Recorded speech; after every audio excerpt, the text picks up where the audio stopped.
మీకు క్యాన్సర్ వచ్చినా బతికే అవకాశం ఉందేమో కానీ ఈ ఒక్క వ్యాధి వచ్చిందంటే 100% చనిపోతారు. అదే ర్యాబిస్ అండి, కుక్క కాటు ద్వారా వ్యాపిస్తుంది.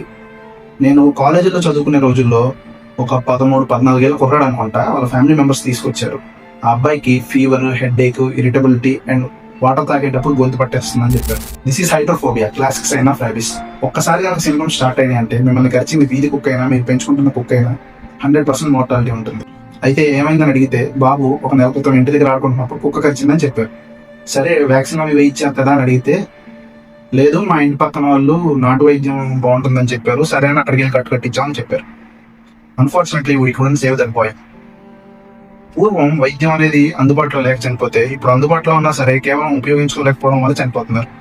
దీనిని నిర్లక్ష్యం అనాలో లేదంటే అవేర్నెస్ లేకపోవడం అనాలో నాకైతే అర్థం కావట్లేదు. కుక్క కాటు అనేది చాలా ప్రమాదకరమైంది. అయితే మీ బిడ్డలు కుక్కలు కలిస్తే ఈ 2 విషయాలు మాత్రం తప్పకుండా చేయండి. 1, వెంటనే ఆ గాయాన్ని ట్యాప్ వాటర్ కింద ఒక 15 నిమిషాలు సోప్తో తరువుగా క్లీన్ చేయండి. 2ది, మీ డాక్టర్ని కలిసి వ్యాక్సిన్ అండ్ ఇమ్యూనోగ్లోబులిన్స్ తీసుకోండి. రిమెంబర్, ర్యాబిస్ అనేదానికి క్యూర్ లేకపోవచ్చు, but it is 100% preventable. Share this video with your friends and family and let us raise awareness against rabies. Thank you.